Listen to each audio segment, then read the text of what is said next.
Hello dear student, welcome back on my channel Gyan Classes.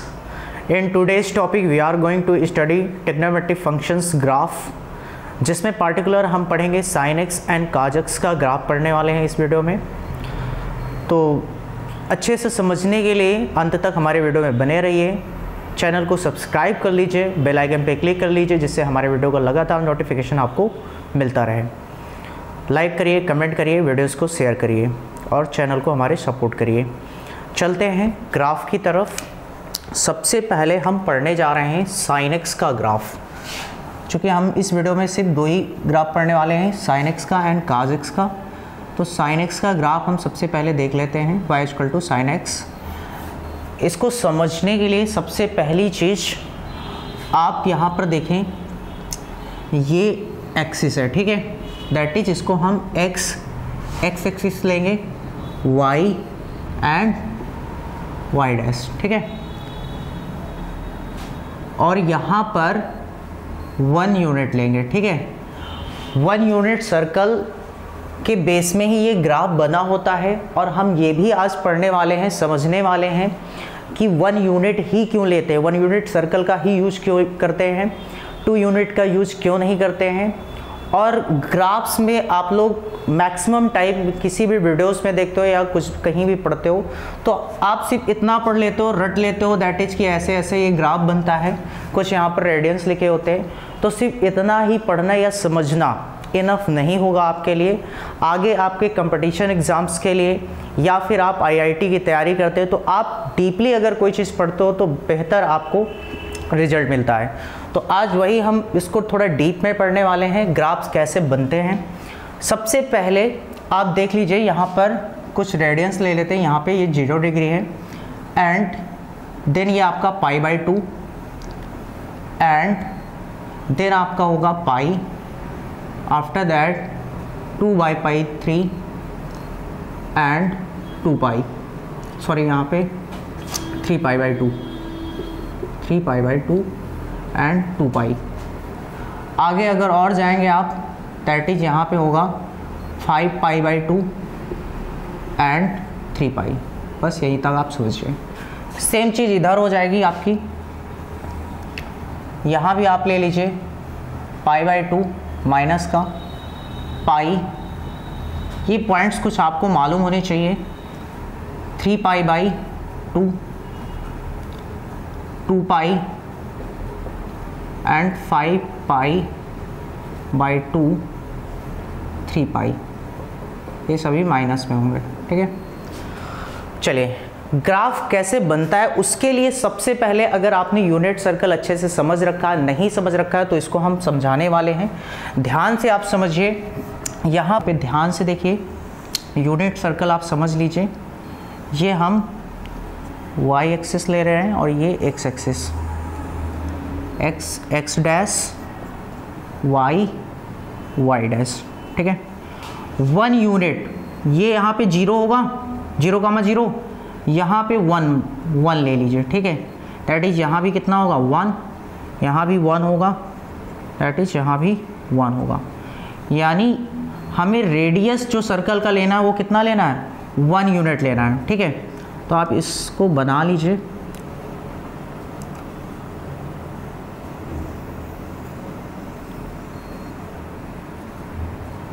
थोड़ा circle अच्छा नहीं बना होगा बट आपको एज्यूम कर लेना, ठीक है। ये 1 यूनिट का मान लीजिए क्या है, ग्राफ है। अब इस 1 यूनिट के ग्राफ में आपको कोई पॉइंट एज्यूम कर लेना, दैट इज यहाँ पर कोई पॉइंट एज्यूम किया, cos x, sin x। इसके कोऑर्डिनेट जो होंगे वो क्या होंगे, cos x, sin x या x, y, है ना। इसको यहाँ से आप ऐसे मैच करेंगे और यहाँ पर एक ट्रायंगल आपका फॉर्म हो जाएगा। इसको आप मान लीजिए A B C D, ठीक है। चूँकि हमारा ये C से A तक के लिए, इसको C नहीं O मान लीजिए, ठीक है। OA की जो लेंथ थी वो 1 यूनिट, यहाँ तक 1 यूनिट हमने लिया था। ये भी हमारा कितना था, 1 यूनिट, ठीक है। और ये क्या है, रेडियस शो कर रहे हैं, दैट इज मीन ये भी तो हमारा क्या है, रेडियस ही तो है, ये यहाँ तक ऑरिजिन पॉइंट से लेकर के 2 पॉइंट ऑन था सर्कल हमारा रेडियस हो जाएगा, वो भी 1 यूनिट हो जाएगा, है ना। चलिए आगे देखते हैं। अब आप देखिए यहाँ पर x में 1, x हमारा पहले होता है x पे 1, y 0, दैट इज 1,0 यहाँ पे कोऑर्डिनेट आ जाएगा। यहाँ की बात करें y पर 1 है, x पर 0 है, ठीक है, 0,1 हमारा कोऑर्डिनेट आ जाएगा। यहाँ पर हमारा x पर कितना है, -1, इधर साइड माइनस होता है, -1,0। यहाँ पे जो कोऑर्डिनेट हमारा आ जाएगा वो क्या आएगा, यहाँ पर y हमारा -1 है एंड 0 x, तो इस तरह से हमें कोऑर्डिनेट पॉइंट मिल जाएंगे, ठीक है।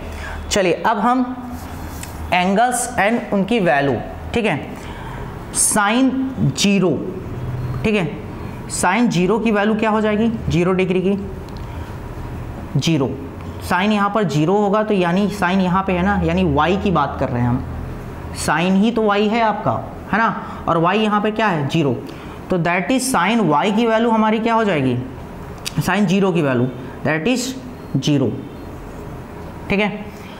इसके बाद साइन 90 यहाँ से लेकर के ये एंगल हमारा बनता है 90 डिग्री का, 1 क्वाड्रेंट जिसको हम क्वाड्रेंट बोलते हैं, तो साइन 90 यानी π/2 की वैल्यू क्या होगी हमारी, दैट इज साइन कहाँ पे है, यहाँ पे सेकेंड 1, साइन यहाँ पे ये 180 होगा, यहाँ पे 180 को हम पाई लिखते हैं, पाई पे क्या होगा, साइन ये वाला पॉइंट 0 है, यहाँ पे सेकेंड प्लेस पे साइन है ना, दैट इज यहाँ पे सेकेंड वाली वैल्यू ही हमें लेनी है, यहाँ भी सेकेंड वैल्यू ही लेनी है। ये हमारा कितना होता है, साइन 3π/2 दैट इज -1, ऐसे ही चलता जाएगा। और थोड़ा आगे बढ़ेंगे हमारा 2π आएगा, 2π पे साइन क्या हो जाएगा, अगेन 0 मिल जाएगा। और आगे जाएंगे साइन 5π/2, है ना, उसकी वैल्यू अगेन हमें क्या मिलेगी, यहाँ पे 1, ठीक है। और थोड़ा आगे बढ़ेंगे 3π पे हमें क्या मिल जाएगा, 0, साइन 3π पे हमें 0 मिल जाएगा, ठीक है, ओके। बस इसी, ये हमारा क्या हो जाएगा, इधर वाला एरिया हमारा डोमेन हो जाएगा, और जो हमें आउटपुट मिल रहा था ये 0 1 0 -1 ये हमारा क्या हो जाएगा, रेंज हो जाएगा, ठीक है। ये वाला पार्ट हमारा क्या होगा, रेंज होगा, और ये हमारा डोमेन होगा, ठीक है। दैट इज डोमेन आपको पता ही है, इनपुट हमारा डोमेन होता है, आउटपुट हमारा रेंज होता है, ठीक है। तो साइन 0 पे हमारा कहाँ पे था, 0 यानी यहाँ पे पॉइंट, ठीक है। साइन π/2 पे कहाँ पे होगा, ये π/2 के ऊपर, ठीक है, और यहाँ पे बनेगा आपका 1, sine π again 0 on the line, ठीक है। साइन 3π/2 -1 यहाँ पे, ये -1 है, इसके सामने 3π/2 पे यहाँ पे बनेगा, ठीक है। और आगे बढ़ते हैं साइन 2π पे क्या है, 0 यानी यहाँ पे अगेन हमारा आ जाएगा। साइन 5π/2 यानी यहाँ पे 1 that is in front of ये, यहाँ पे बनेगा सेम एज, फिर अगेन हमें 0 मिल जाएगा। अब देखिए हम इसको क्या कर सकते हैं, ग्राफ के लिए ऐसे भी तो ले जा सकते हैं, लाइक ऐसे,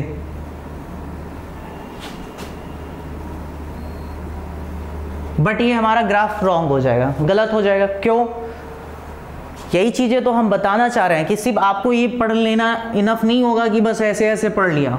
हम ऐसा क्यों नहीं कर सकते, उसका रीजन भी तो हमें मालूम होना चाहिए। दैट इज कि अगर हम यहां से, ये हमारा इनिशियल रे है, ठीक है, इनिशियल रे सबस्टेंड होगी हर एक पॉइंट के लिए, यहाँ पे कोई पॉइंट होगा उसका कोऑर्डिनेट भी क्या होगा, cos x sin x होगा कि नहीं होगा, cos x sin x हर एक पॉइंट के लिए हमारा, चाहे यहाँ भी लीजिए, यहाँ भी हमारा क्या होगा, cos x, sin x हर एक पॉइंट के लिए हमारा जो कोऑर्डिनेट होगा क्या होगा, cos x sin x होगा। यानी यहाँ से यहाँ तक पहुँचने के लिए 0 से हम 90 तो जा रहे हैं, 0 से यहाँ 0 पॉइंट से 90 तक पहुँचने के लिए 0 से 90 फिर 90 का ही तो डिफरेंस है। ये कर्व होकर के जा रहा है, ना कि सीधा जा रहा है। ऐसे जा रहा है क्या, कर्व होकर के जा रहा है ना, मुड़ करके। दैट इज मीन हमें ग्राफ में भी कर्व लाइन ही ड्रॉ करनी होती है। समझ में आ रही बात? तो आई होप कि आपको समझ में आ गया कि साइन का ग्राफ ऐसा ना हो करके ऐसा ये कर्व क्यों होता है। दैट इज ठीक, साइन का समझ में आ गया। अगर हम निगेटिव की तरफ चलें तो सेम ऐसा ही होने वाला है। -π/2 के लिए उल्टा हमें चलना पड़ेगा, ठीक है।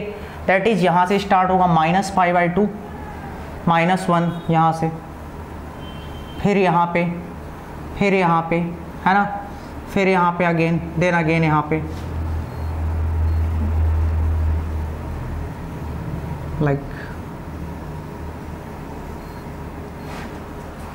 तो sin x का ग्राफ आपको समझ में आ गया होगा। यानी इसकी जो डोमेन एंड रेंज बनेगी वो क्या होगी, डोमेन आपने पढ़ रखा होगा रियल नंबर, यानी set of real number. R का मतलब यही तो है। बट आप कहेंगे सर यहाँ पर तो ये रेडियन है, ये रियल नंबर तो नहीं है हमारे, है ना। तो रियल नंबर इनको हम क्यों बोलते हैं उसको भी आप समझ लीजिए। दैट इज कि साइन में कोई भी हम जब रेडियन की वैल्यू फाइंड करते हैं, थीटा हमारा क्या देता है, रेडियन। ये हमारा जो ये एंगल है थीटा, ये हमारा क्या देगा, रेडियन देगा, है ना। फॉर्मूला हमने पढ़ रखा, नहीं पढ़ा तो आप पिछले वीडियो में जाइए। थीटा इक्वल टू L/R, है ना। L क्या होता है हमारा, लेंथ ऑफ आर्क, ये लेंथ ऑफ आर्क होती है, ठीक है। लेंथ ऑफ आर्क क्या होती है, रियल नंबर होती है कि नहीं होती है। और आर रेडियस, रेडियस भी तो हमारा क्या होता है, रियल नंबर होता है ना। अगर हम रियल नंबर को रियल नंबर से डिवाइड करेंगे तो हमें क्या, रियल नंबर ही तो मिलता है। तो यहाँ पर जो हम रेडियन है उनको एज रियल नंबर कंसीडर करते हैं, इसलिए हमारा जो डोमेन हो जाएगा वो क्या हो जाएगा, सेट ऑफ रियल नंबर्स हो जाएगा। डोमेन जो हमें आउटपुट मिल रहा है,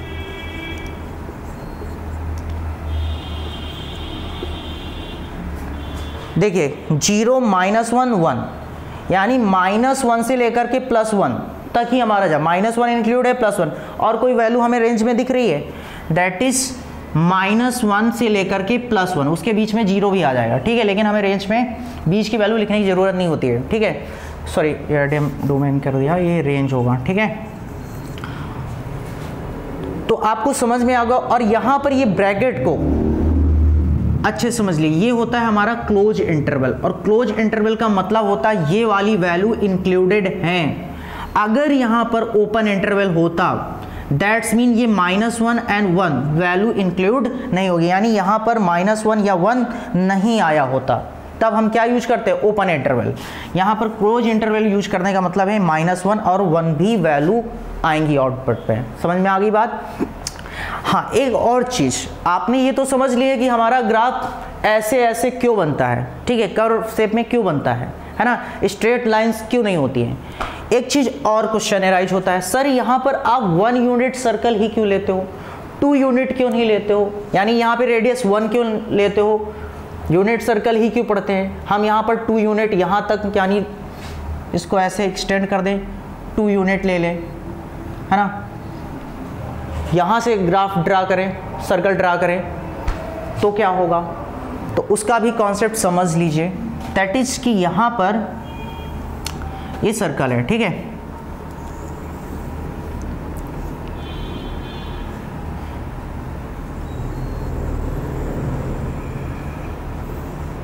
ही यूनिट सर्कल।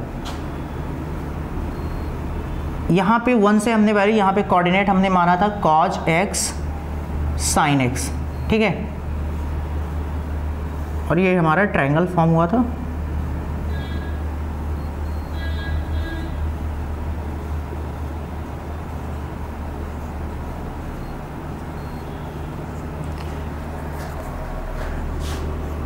जब हमारा 1 यूनिट था तो साइन 0 के लिए, साइन थीटा के लिए हमारा क्या होता है, बेसिकली ये 1 था हमारा, है ना, परपेंडिकुलर अपॉन हाइपोटेनियस से हमने पढ़ रखा है।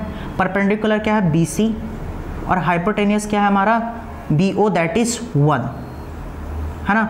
सीधा सीधा हम कह सकते हैं साइन थीटा हमारा कितना आ जाता है, इक्वल टू BC, है ना। और आप बताइए ये जो लेंथ है, ये जो पॉइंट को डिनोट कर रही है ये वाली लेंथ, क्या ये साइन x को डिनोट नहीं कर रही है? साइन x की वैल्यू ही तो यहाँ ये साइन के ऊपर ही तो है, ये यहाँ पे कॉज की वैल्यू थी तब जाके कोऑर्डिनेट बना था ये आपका cos x comma sine x, है ना। तो इसका मतलब sine x equal to BC है हमारा, सही है ना। लेकिन अगर हम इसको नहीं समझ में आया, एक बार और समझ लीजिए। साइन थीटा इक्वल टू हमारा क्या होता है, परपेंडिकुलर अपॉन हाइपोटेनियस। परपेंडिकुलर क्या है, BC है ना। हाइपोटेनियस हमारा 1 यूनिट BO है, लेकिन हमने डायरेक्ट वैल्यू पुट कर दी। अब 1 डिनोमिनेटर में कोई मतलब नहीं है, sine theta equal to BC, यानी साइन थीटा हमारा BC के इक्वल आ गया, यानी इस लेंथ के इक्वल आ गया। ये वाला कोऑर्डिनेट जो है, ये कोऑर्डिनेट पॉइंट हमारा यही तो बताता है cause x comma sine x, है ना। तो यानी ये साइन x हमारा क्या है, BC के इक्वल आ गया। समझ में आ रही बात? ओके, सेम थिंग अगर हम इस सर्कल को 2 यूनिट पे, मान लो यहाँ पे कोई 2 यूनिट है, यहाँ से है नहीं एक्चुअली, लेकिन आपको एज्यूम कर लेना, मैथ के स्टूडेंट हो एज्यूम करना सीखो, है ना। इसको थोड़ा एक्सटेंड करते हैं, यहाँ तक एक्सटेंड कर दिया, है ना। यहाँ से हमारा क्या हो जाएगा, ट्रायंगल फॉर्म हो जाएगा। और अब ये 1 यूनिट नहीं, कितना हो गया, 2 यूनिट हो गया। अब हमारा क्या आएगा, साइन थीटा इक्वल टू क्या होता है, परपेंडिकुलर अपॉन हाइपोटेनियस। हाइपोटेनियस में अब क्या आ गया, 2। अब 2 इसको, इसकी वैल्यू है, मतलब ये डिनोमिनेटर में इसका वैल्यू है, यानी ये साइन थीटा BC के इक्वल तो नहीं आया ना। और जब साइन थीटा इस BC के इक्वल नहीं आया, इसलिए हमारा 2 यूनिट में हम सर्कल नहीं लेते हैं, ठीक है। 1 यूनिट में ही सर्कल हम लेते हैं। समझ में आ गई बात? ओके, अब हम कॉज x का ग्राफ समझ लेते हैं। अब हम कॉज x का ग्राफ समझेंगे, ठीक है। तो चलिए इसी ग्राफ से हम कॉज x का ग्राफ ड्रा करेंगे। कॉस 0 डिग्री, कॉस 0 यानी यहाँ पर, ठीक है। कॉस 0 क्या हो जाएगा आपका 1। कॉस कहाँ पे, पहला है ना, ये सारी वैल्यू आपको लेनी है, फर्स्ट वाली वैल्यू ही लेनी है। कॉस 0 1, 0 से 90 पहुँचे, यानी कॉस π/2, 90 π/2 होता है, ठीक है। क्या है हमारा 0। कॉस 80, यानी यहाँ पर पाई 80 आए, यहाँ पे घूम करके ये 80 होगा कि नहीं होगा, दैट इज कितना है -1। -1 है पहले में, कॉस हमारा पहले है, इसलिए पहले वाली सारी वैल्यू लेनी है। कॉस 3π/2 कितना आ जाएगा 0। अगेन जाएंगे कॉस 2π कितना हो जाएगा 1। फिर और आगे जाएंगे कॉस 5π/2 कितना है हमारा 0। कॉस 90 और ऐड करिए इसमें, दैट इज यहाँ पर क्या हो जाएगा 3π, दैट इज -1, है ना। यानी इधर वाली सारी वैल्यू हमारी क्या हो गई, जो हमने इनपुट करी डोमेन हो गई, इधर वाली जो वैल्यू हो गई हमारी क्या हो गई, रेंज हो गई। ये हमारी सारी वैल्यू क्या है, रेंज आएगी, ठीक है। ये हमारी डोमेन है। ग्राफ ड्रॉ कर लेते हैं। कॉस 0 पे 1, कॉस 0 यहाँ पे है 0 डिग्री, वैल्यू कहाँ पे आई 1, यानी यहाँ पे पॉइंट बनेगा। फिर कॉस 90 पे 0, कॉस 90 पे क्या हो गया 0। कॉस पाई पे -1, यानी यहाँ पे cos 3 पाई बाई पे 0, cos 2 पाई पे 1, सॉरी cos 2 पाई पे 1 है, पॉजिटिव 1 यानी यहाँ पे आएगा, है ना।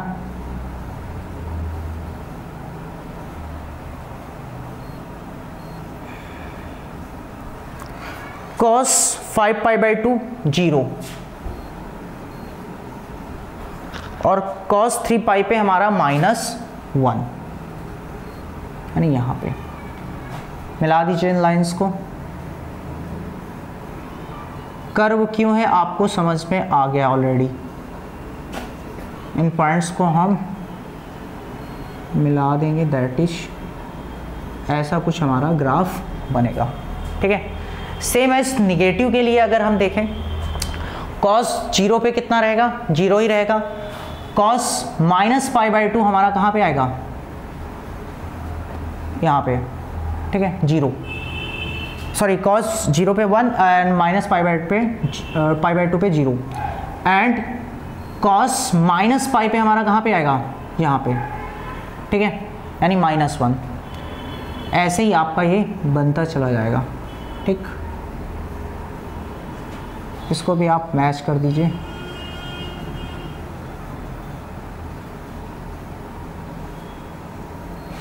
आई होप कि आपको cos x का भी ग्राफ समझ में आ गया। अब आप डोमेन निकाल लीजिए। डोमेन वही सेट ऑफ रियल नंबर,